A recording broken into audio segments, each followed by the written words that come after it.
ठीक है, आज का हमारा टॉपिक क्या है? आज का हमारा टॉपिक है रेनिन एंजियोस्टेनिन। ठीक है, अब रेनिन एंजियोस्टेनिन में क्या, ठीक है, अब रेनिन एंजियोस्टेनिन सिस्टम ये परफॉर्म किससे होता है कि जो है ना किडनीज के पास एक सिस्टम होता है जिससे रेनिन एंजियोस्टेनिन सिस्टम होता है। ये जो है ना एक ये किडनीज को हेल्प करता है कि वो जो है ना ब्लड प्रेशर जो है ना मेंटेन कर सके। ठीक है, मतलब किडनी जो है एक सिस्टम चलाती है जिसको रेनिन एंजियोस्टेनिन सिस्टम बोलते हैं, जिसके थ्रू जो है ना ब्लड प्रेशर जो है मेंटेन किया जा सकता है। अब रेनिन एंजियोस्टेनिन क्या होता है? रेनिन होता है, अब रेनिन क्या होती है? रेनिन जो है ना वो ना एक एक वो होती है, एक इनएक्ट रेनिन जो है वो एक क्या हो गया इंजाइम, ये प्रोटीन एंजाइम होती है। रेनिन एक जो ना एक प्रोटीन एंजाइम होती है जो कि किडनी जो है सीक्रेट करते हैं। अब ये secrete as a prorenin करते हैं। ये सीक्रेट कैसे करते हैं? एज अ प्रोनिन करना in the juxtaglomerular cells में। जक्स्टा ग्लोमुलर सेल्स कहाँ पर मौजूद होते हैं? ये जो है वो ये एफरेंट आर्ट्रियोल्स में मौजूद होते हैं, जो कि ग्लोमुलर्स के पास जो आती है ना, उनके पास ये सेल्स मौजूद होते हैं, जक्स्टा ग्लोमुलर सेल्स। ठीक है, अब ये वो जो ना वो ना रिलीज़ करेंगे रेनिन। अब ये रेनिन जो है ना वो ना रेनिन जो है ना वो ब्लड में आ जाएगा। ब्लड में आकर ये रेनिन जो है, यहाँ से समझा देती हूँ, ये चार्ट बहुत इजी है। यहाँ पर जो है ना वो ना पहले जो है ना वो ना स्टिमुलस क्या होगा इसको रिलीज़ करने का? Decrease artery pressure. जब आर्टरी प्रेशर डिक्रीज होगी तो रेनिन रिलीज़ होगी किडनी से। कौन रिलीज़ करेगा? जक्स्टा ग्लोमुलर सेल्स कहाँ पर मौजूद होंगे? जक्स्टा ग्लोमुलर सेल्स ये मौजूद होंगे एफरेंट आर्ट्रियोल्स में। और ये जक्स्टा ग्लोमुलर सेल जो ना मॉडिफाइड स्मूथ मसल्स होते हैं। ठीक है, तो ये जो ना रिलीज़ हो गया। अब ये जो ना वो रेनिन से रिलीज़ होकर ये क्या करेंगे? ये ब्लड में आ जाएंगे और यहाँ पर ब्लड में एक प्लाज्मा प्रोटीन होती है एंजियोटेंसिनोजन, उसके साथ जाकर रिएक्ट करेंगे जिसे ठीक है, जब रिएक्ट करते जब उसके साथ जाकर मिलेंगे, उसके साथ जाएंगे। ठीक है, एक्ट करेंगे और फिर वो क्या बनाएंगे? 10 पेप्टाइड एंजियोटेंसिन 1 बनाएंगे। 10 अमाइनो एसिड की एक पेप्टाइड बनाएंगे जिसे एंजियोटेंसिन 1 बोल देंगे, इसमें 10 अमाइनो एसिड्स होते हैं। अब ये एंजियोटेंसिन 1 बनी, ये जो है ना वैसो कंस्ट्रिक्टर है, लेकिन ये माइल्ड वैसो कंस्ट्रिक्टर है। तो अब ये एंजियोटेंसिन 2 बन जाएगी। जब एंजियोटेंसिन 2 जो है क्या होती है? एंजियोटेंसिन 2 जो है वो बहुत स्ट्रॉन्ग कंस्ट्रक्टर है। तो एंजियोटेंसिन 1 से एंजियोटेंसिन 2 कैसे बनती है? ये जो है वो एक कन्वर्टिंग एंजाइम होती है जो कि लंग्स में मौजूद होती है। इस वजह से ये रिएक्शन लंग्स में होता है। ठीक है, तो एक जो ना लंग्स में जो ना एक एंजाइम होता है, उसके थ्रू जो है एंजियोटेंसिन 1 एंजियोटेंसिन 2 में कन्वर्ट होती है। एंजियोटेंसिन 2 जो है वो फंक्शंस करवाती है, 2 इंपॉर्टेंट फंक्शंस कराती है। एक तो डायरेक्टली फंक्शन कराती है, डायरेक्टली जो है वैसो कंस्ट्रिक्शन कराएगी। ठीक है, डायरेक्टली जो है वो ना वैसो कंस्ट्रिक्शन कराती है। ठीक है,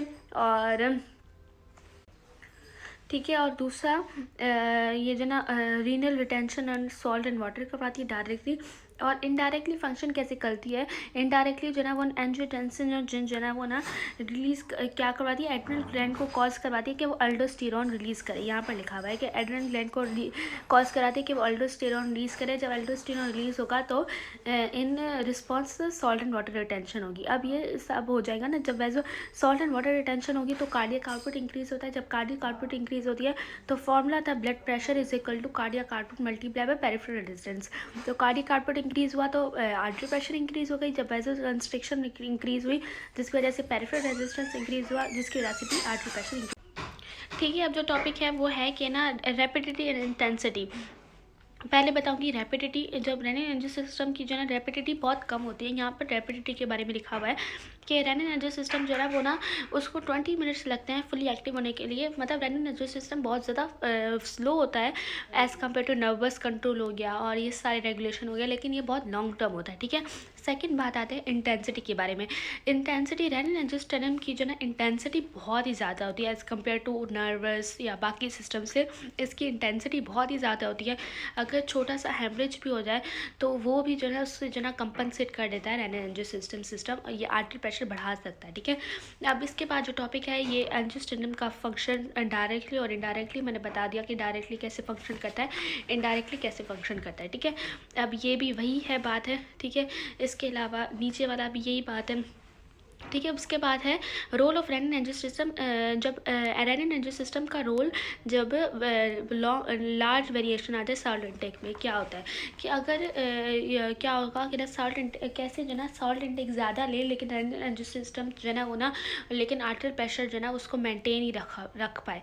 मतलब तो ये क्यों कैसे होगा कि ना अगर सॉल्ट इंटेक ज़्यादा होती है जिसकी वजह से वो जो ना वो होती है, क्योंकि वो वाटर रिटेंशन वगैरह होती है जिसकी वजह से इंक्रीज एक्सटर्नल वॉल्यूम इंक्रीज़ हो जाता है। हम ये कह सकते हैं कि सॉल्ट इनटेक इंक्रीज़ होगा, ब्लड वॉल्यूम इंक्रीज़ होगा क्योंकि वाटर रिटेंशन होगी, जिसकी वजह से आर्टरियल प्रेशर इंक्रीज़ हो जाएगा। और आर्टरियल प्रेशर इंक्रीज़ होगा तो डिक्रीज आर्टरियल प्रेशर जो है ना रेनिन एंजियोस्टिनम को स्टिमुलेट करता था। अब इंक्रीज आर्टरियल प्रेशर जो है ना उसको जो ना रेनिन एंजियोस्टिनम को डीस्टिमुलेट करेगा, मतलब रोकेगा। तो डीस्टिमुलेट होगा, जब डीस्टिमुलेट डिक्रीज हो जाएगी तो रीनल रिटेंशन नहीं होगी, क्योंकि उसकी रीनल रिटेंशन फंक्शन था। रीनल रिटेंशन फंक्शन नहीं होगी तो फिर वापस जो है ना बैक टू नॉर्मल जो है ना ब्लड वॉल्यूम हो जाएगी और artery pressure back to normal हो जाएगा। ठीक है। अब उसके बाद जो है ना वो टॉपिक है टाइप्स ऑफ हाइपरटेंशन। ठीक है, टाइप्स ऑफ हाइपरटेंशन के बारे में पहले पढ़ूंगी। हाइपरटेंशन जो है ना वो ना रेनिन सिक्रेटिंग ट्यूमर और रीनल इस्कीमिया की वजह से कैसे होता है। जब जक्स्टा ग्लोमेरुलर सेल्स में जो है ना इस्कीमिया हो जाएगी या तो वो ना उसमें ट्यूमर हो जाएगा, तो क्या हो जाएगा कि ना उसमें से बहुत ज़्यादा रेनिन रिलीज़ होगा। जब रेनिन रिलीज़ होगा तो ना ज़्यादा ब्लड प्रेशर हाई हो जाएगा, जिसकी वजह से हाइपरटेंशन हो जाएगी। तो इस वजह से हाइपरटेंशन हो जाती है उसकी वजह से। अब इसके अलावा टाइप्स ऑफ हाइपरटेंशन जो है ना बहुत ज़्यादा अच्छे से जो है ना ये ना फिरदौस में लिखे हुए हैं, बहुत सारे टाइप्स लिखे हुए हैं। तो यहाँ से एक्सप्लेन कर देती हूँ। पहले तो हाइपरटेंशन का मतलब क्या होता है। हाइपरटेंशन का मतलब होता है कि ना ब्लड प्रेशर का इंक्रीज़ हो जाना, जो है वो ना नॉर्मल रेंज है उससे इंक्रीज़ हो जाना। ठीक है, तो क्या नॉर्मल रेंज होती है। मीन आर्टरियल प्रेशर जो है ना 110 से ज़्यादा हो जाए, डायस्टोलिक प्रेशर ग्रेटर देन 90 हो जाए, सिस्टोलिक प्रेशर मोर देन 140 हो जाए। ठीक है, अब टाइप्स ऑफ हाइपरटेंशन कौन सी है। पहली टाइप जो है ना ऐसी जो है ना नहीं पूछते, ये पूछते हैं कि ना जैसे वॉल्यूम लोडिंग हाइपरटेंशन क्या है, या 2-3 टाइप्स बता दो। तो वॉल्यूम लोडिंग हाइपरटेंशन क्या होगी, जिसमें जो ना जो ना वो होगी वाटर एंड सॉल्ट रिटेंशन होगी, जिसकी वजह से एक्स्ट्रा सेलुलर मैट्रिक्स इंक्रीज़ हो जाएगा। ठीक है, जिसकी वजह से कार्डियक आउटपुट इंक्रीज़ हो जाएगा, जिसकी वजह से हाइपरटेंशन कार्डियक आउटपुट इंक्रीज़ होगी। तो ब्लड प्रेशर में फार्मूला था, ये फार्मूला बहुत इंपॉर्टेंट है कि P is equal to cardiac output multiply by total peripheral resistance. तो कार्डियक आउटपुट इंक्रीज हुई तो ब्लड प्रेशर इंक्रीज हो जाएगा। ठीक है, तो वॉल्यूम लोडिंग के नाम से ही पता चल रहा है। सेकेंड है vaso constriction hypertension. Vaso constriction hypertension क्या होता है। हाइपरटेंशन क्या होता है कि ना कोई भी ऐसी चीज़ें डालना, जैसे भी कोई ऐसी चीज़ें ऐड हो जाएँ या कोई ऐसी सिक्रीशंस हो जिसकी वजह से वैसो कंस्ट्रिक्शन हो जाए। जब वैसो कंस्ट्रिक्शन होती है तो टोटल पेरिफेरल रेजिस्टेंस इंक्रीज होती है, जिसकी वजह से ब्लड प्रेशर इंक्रीज होगा और हाइपरटेंशन हो गया। One kidney gold blood hypertension क्या होती है। One kidney gold blood hypertension होती है कि ना एक किडनी जो है ना वो ना रिमूव हो जाए और एक किडनी ना हो और दूसरी किडनी की जो है ना रीनल आर्टरी में क्या हो जाए, कंस्ट्रिक्टर ऐड किया जाए। तो ये प्रैक्टिकली भी कर सकते हैं, या तो फॉर एग्जांपल उसमें स्टेनोसिस हो जाए। अगर पैथोलॉजिकल अगर हम देखें तो उसमें स्टेनोसिस हो जाए। अब जब स्टेनोसिस हो जाएगा तो उसकी वैसो कंस्ट्रिक्शन हो जाएगी। जब वैसो कंस्ट्रिक्शन हो जाएगी और एक किडनी तो है ही नहीं, तो इसमें क्या हो जाएगा, ब्लड फ्लो उस तरफ किडनी की तरफ कम हो जाएगा। जब ब्लड फ्लो कम हो जाएगा तो ब्लड प्रेशर कम है किडनी की तरफ। जब ब्लड प्रेशर कम है तो क्या होगा कि ब्लड प्रेशर कम होगा तो रेनिन एंजियोस्टेनिन सिस्टम स्टिमुलेट होगा, जिसकी वजह से वो blood pressure back to normal करने की कोशिश करेगा।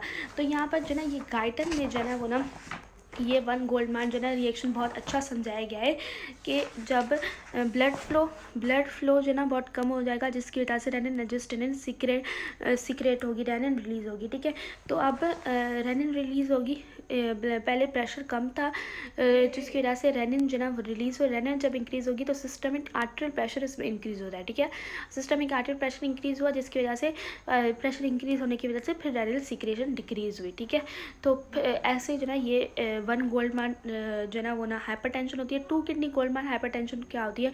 टू किडनी का गोल्डमैन हाइपरटेंशन होती है कि एक किडनी हो और दूसरी किडनी में की रीनल आर्टरी में स्टेनोसिस हो जाए। जब रीनल आर्टरी में जब स्टेनोसिस हो जाएगी तो क्या होगी कि ना वहाँ पर जो ना वैसो कंस्ट्रिक्शन हो जाएगी। वैसो कंस्ट्रिक्शन हो जाएगी तो ब्लड फ्लो सिर्फ एक ही किडनी का रुकेगा। अब एक ही किडनी का रुकेगा तो एंजियोस्टेनिन रेनिन वहीं पर प्रोड्यूस होगी, वहाँ पर एंजियोटेंसिन 1 होगी और एंजियोटेंसिन 2 बन जाएगी। ठीक है, अब एंजियोटेंसिन एंजियोटेंसिन वहाँ पर जो है ना उसकी ना ब्लड प्रेशर जो है ना एक किडनी इंक्रीज़ कराएगी, लेकिन वो एंजियोटेंसिन 2 जो है ना घूम ब्लड में आती है और घूम कर पहली किडनी की तरफ चली जाएगी, ठीक है। तो एंजियोटेंसिन 2 जो क्या करेंगी, दोनों जो है ना वाटर रिटेंशन करती हैं और ब्लड प्रेशर बढ़ाती हैं, तो दोनों किडनीज जो है ना वो ना इनडायरेक्टली जो है ना ब्लड प्रेशर इंक्रीज़ करवा देंगी, जिसको क्या बोलेंगे, 2 किडनी गोल्डमार्क हाइपरटेंशन, ठीक है। ठीक है, इसके बाद हमने यहाँ पर hypertension of toxaemia of pregnancy, hypertension of toxaemia and pregnancy के बारे में क्या होता है कि इसमें क्या होता है कि ना प्रेगनेंसी में क्या होती है कि ग्लोमेरुलर जो ना वॉल थिकिंग होती है, जब थिकिंग होगी तो फिल्ट्रेशन रेट कम होगा, जब फिल्ट्रेशन रेट कम होगा तो कार्डियक आउटपुट इंक्रीज़ होगी, कार्डियक आउटपुट इंक्रीज़ होगी तो ब्लड प्रेशर इंक्रीज़ हो जाएगा, ठीक है। अब एक्यूट न्यूरोजेनिक हाइपरटेंशन क्या होती है कि ना स्ट्रॉन्ग सिंपैथेटिक स्टिमुलेशन होगी। अब ये एक बात है कि जब ना ये ना फैट लोगों में आप आगे पढ़ेंगे कि ना फैट लोगों में भी या छोड़ दो अभी फ़िलहाल फैट के बारे में, सिंपैथेटिक स्टिमुलस जब बढ़ता है तो ना ये ना ब्लड प्रेशर ये जो ना वैसो कंस्ट्रिक्शन होगी, जो जिसकी वजह से टोटल पेरिफेरल रेजिस्टेंस इंक्रीज़ होगा, ब्लड प्रेशर इंक्रीज़ होगा, ठीक है। एसेंशियल हाइपरटेंशन, दो तरीके की और भी हाइपरटेंशन होती है, एक होती है एसेंशियल होती है, एक नॉन एसेंशियल होती है। जो एसेंशियल होती है ये गाइडन में भी अच्छी लिखी हुई है। जब एसेंशियल हाइपरटेंशन होती है मतलब इसकी यहाँ पर लिखी हुई है ना कि प्राइमरी हाइपरटेंशन या एसेंशियल हाइपरटेंशन मतलब अननोन ऑरिजिन होगा, और जो सेकेंडरी हाइपरटेंशन होती है उसका नोन ऑरिजिन होता है, ठीक है। लेकिन मेनली हाइपरटेंशन का हम अगर पूछेंगे क्या रीज़न हो सकता है, उसकी वजह से लाइफस्टाइल की वजह से होता है, सेडेंटरी लाइफस्टाइल या ओबीस पेशेंट्स को बहुत ज़्यादा हाइपरटेंशन होता है। ओबीस पेशेंट को क्यों वो होता है ये पूछेंगे नहीं, लेकिन जस्ट फॉर द नोइंग कि ना ओबीस पेशेंट को क्यों जो ना हाइपरटेंशन होती है, ये जो ना कार्डियक आउटपुट उनका इंक्रीज़ होता है, जो कि उनके मेटाबॉलिक डिमांड्स बहुत ज़्यादा है। दूसरा इनमें ना सिंपैथेटिक एक्टिविटी ज़्यादा हो जाती है। सिंपैथेटिक एक्टिविटी ज़्यादा क्यों हो जाएगी, क्योंकि उनमें जो ना फैट सेल जो ना लेप्टिन हार्मोन रिलीज़ करेंगे, या लेप्टिन हार्मोन है वो लेप्टिन हार्मोन रिलीज़ करेंगी, जिसकी वजह से जो है ना वो ना क्या करेगी, सिंपैथेटिक एक्टिविटी इंक्रीज़ कराएगी, ठीक है। बाकी जो है ना वो ना यही है। और ये जो है ना वो ना ओबीस पेशेंट में ना अल्डोस्टेरोन लेवल भी जो ना इंक्रीज़ होता है, जिसकी वजह से भी जो ना वाटर एंड सॉल्ट रिटेंशन हो जाती है, ठीक है। तो यही होती है।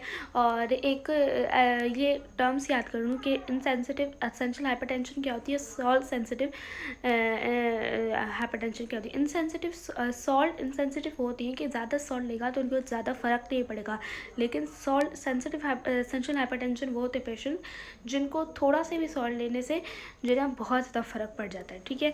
अब ट्रीटमेंट क्या होगी एसेंशियल हाइपरटेंशन की, तो ना वो ये होगी कि लाइफस्टाइल मॉडिफिकेशन चेंज करें, क्योंकि ये मतलब इसकी ट्रीटमेंट इस वजह से पड़ रहे हैं एसेंशियल हाइपरटेंशन की, क्योंकि नॉन एसेंशियल जो सेकेंडरी जो वो है हाइपरटेंशन है उनकी तो हमें पता है कि रीज़न क्या है, तो उसी को ट्रीट करेंगे।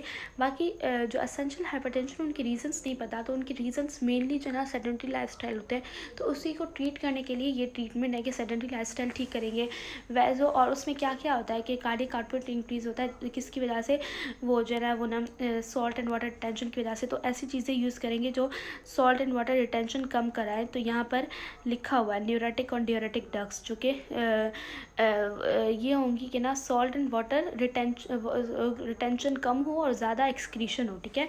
और इसके अलावा कंस्ट्रिक्शन होती है जो कि टोटल पेरिफेरल रेजिस्टेंस को इंक्रीज़ कराती है, तो वाइजोडाइलेटर ड्रग्स यूज़ करेंगे। सिंपैथेटिक एक्टिविटी को कम करने के लिए ड्रग्स यूज़ करेंगे, बस यही है।